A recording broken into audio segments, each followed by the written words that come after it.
तो फाइनली दोस्तों आचार संहिता समाप्त होने के बाद एक बार फिर से हिमाचल प्रदेश में ग्राम रोजगार सेवक की भर्ती जॉब स्टार्ट हो चुकी है। जी हाँ दोस्तों, आपकी जो है वो इलेक्शन से पहले भी ग्राम रोजगार सेवक की भर्ती आउट की गई थी और कुछ डिवीज़न्स के जो किस विकास खंड के जो हो पहले से ही हमने वीडियोस डालकर आपको इन्फॉर्मेशन दे दी थी। फिर बीच में आपके इलेक्शंस आ गए तो इलेक्शंस के कारण जो भी आपकी वैकेंसीज़ जिस डिवीज़न की बची हुई थी, वो अब धीरे-धीरे से एक बार फिर से जो है वो आ रही हैं धीरे-धीरे से। तो आचार संहिता के बाद फिर से जो ग्राम रोजगार सेवक की वैकेंसीज़ जो है वो आ चुकी हैं। तो ध्यान से पूरी इन्फॉर्मेशन ज़रूर सुनिएगा। किसी भी डिवीज़न से आप बिलॉन्ग करते हो, आज की वीडियो ज़रूर सुनिएगा ध्यान से, क्योंकि यहाँ पर ए टू ज़ेड इन्फॉर्मेशन आपको बताऊँगा मैं डॉक्यूमेंट्स के ज़रिए। चाहे आपके डिवीज़न की वैकेंसी नहीं भी आई हो, बट जब आएगी वैकेंसी उस टाइम आपको पता चलेगा कि कौन एलिजिबिलिट है, मतलब कितनी एलिजिबिलिटी है इसके लिए और कौन-कौन से अप्लाई कर सकते हैं इस पोस्ट के लिए। और फॉर्म्स वगैरह कहाँ पर आपको सबमिट करवाने होंगे वो पूरी इन्फॉर्मेशन आपको पता चल जाएगी आज वाली वीडियो में। तो ध्यान से आज वाला अपडेट ज़रूर सुनिएगा। नए हो चैनल पर सब्सक्राइब जरूर करके जाइए, बेल आइकन को ऑल पर जरूर सेट करके जाइए। चलिए आज वाला जो अपडेट आया हो उसकी तरफ नज़र डाल लेते हैं जल्दी से।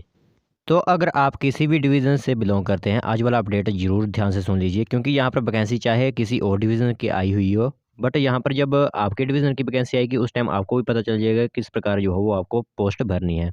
और आपके डिवीज़न की भी निकलती जाएगी इन्फॉर्मेशन, तो मैं आपको भी बताता जाऊँगा। तो आज वाली जो इन्फॉर्मेशन निकली हुई है वो निकली हुई है आपकी विकास खंड करसोग के लिए, जिला मंडी वाले जो करसोग आपका मतलब विकास खंड है उसके लिए इन्फॉर्मेशन निकली हुई है।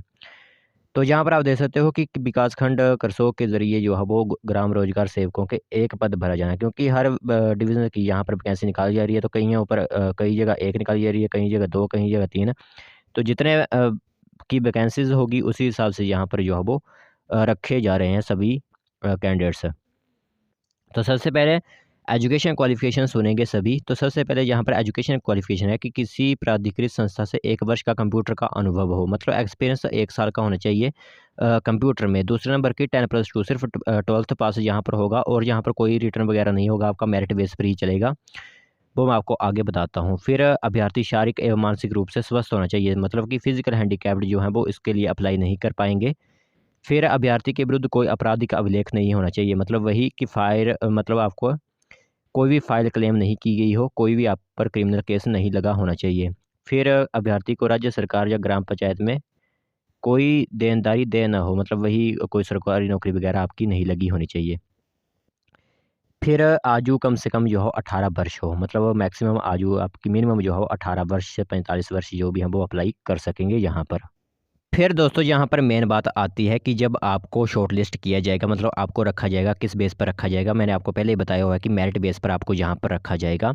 मेरिट किस आधार पर बनेगी वो सुन लीजिए। यहाँ पर सबसे पहले एजुकेशन क्वालिफिकेशंस की जो 10+2 जिन्होंने 12th की हुई है, परसेंटेज आपकी आई हुई है, उस परसेंटेज को जो है वो डिवाइड किया जाएगा 2 से डिवाइड किया जाएगा। उससे आपके यहाँ पर 50 मार्क्स दिए जाएंगे आप सभी को, जिस जिस हिसाब से आपकी परसेंटेज +2 में आई होगी। फिर परसेंटेज आपकी देखी जाएगी। अगर आपने 12th जब आप पढ़ रहे थे, +2 कर रहे थे उस टाइम, अगर आपने कॉमर्स लिया हुआ था सब्जेक्ट, या फिर आपने इकोनॉमिक्स पढ़ी हुई है, या फिर आपने मैथ पढ़ा हुआ है, उन तीनों में से किसी भी एक सब्जेक्ट में आपको जो भी होंगे वो डिवाइड किए जाएंगे यहाँ पर 20 for candidates having one of 10+2। तो उसके 5 नंबर आपको यहाँ पर मिलेंगे। अगर कोई भी आपके जहाँ पर जिस भी मतलब आपने सब्जेक्ट पढ़ा हुआ है उसकी परसेंटेज को डिवाइड किया जाएगा और 5 मार्क्स यहाँ पर मिलेंगे। फिर अगर किसी भी कैंडिडेट ने, चाहे वो मेल है फीमेल है, दोनों इसके लिए अप्लाई कर सकेंगे। फिर किसी भी अगर आपने बैचलर डिग्री की हुई है, मतलब आप ग्रेजुएट हो, तो उसकी परसेंटेज को 20 से डिवाइड करके 5 नंबर यहाँ पर आपको दिए जाएंगे।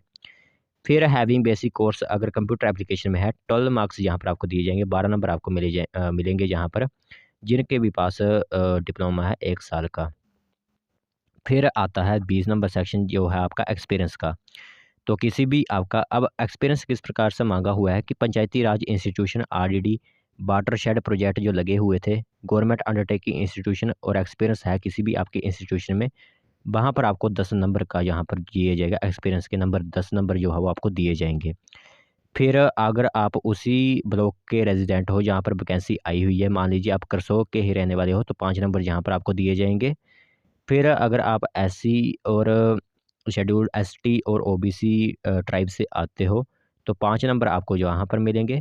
फिर बीपीएल फैमिली से कोई बिलोंग करता है 5 नंबर वहाँ पर मिलेंगे। हैंडीकैप्ड है जहाँ पर नॉट लेस दैन 40%, 40% जो है वो उससे ऊपर हैंडीकैप्ड होना चाहिए, तो 3 नंबर उसे यहाँ पर मिलेंगे। तो अब बात आती है कि अप्लाई किस प्रकार करना है, और जो आपको एप्लीकेशन फ़ॉर्म दिया जाएगा, एप्लीकेशन फ़ॉर्म आप अपने विकास खंड से लेकर मतलब लेकर आ सकते हो। जो आपका विकास खंड होगा करसोग का, वहाँ से आप एप्लीकेशन फ़ॉर्म लेकर आ सकते हो। फिर आपने उस एप्लीकेशन फ़ॉर्म के साथ-साथ जो भी आपको एजुकेशन क्वालिफ़िकेशंस हैं, कोई कंप्यूटर की जो भी डाटा एंट्री कोर्स की जो आपकी शाया-प्रीति वो आपको देनी है। अनुभव प्रमाण पत्र है आपके पास वो आपने लगाना है। फिर ओबीसी, एससी, एसटी की जो भी आपको मार्क्स यहाँ पर मिलेंगे उस हिसाब से अपने सभी फ़ॉर्म से जो है वो साथ ज़रूर भेज देने हैं। और आपकी लास्ट डेट रहेगी जहाँ पर 26 दिसंबर 2022 तक आप शाम 5 बजे तक कभी भी विकासखंड अधिकारी विकासखंड करसोग में अप्लाई कर सकते हो, अपने फॉर्म सबमिट करवा सकते हो। ठीक है? तो ये इन्फॉर्मेशन आप सभी को देनी थी।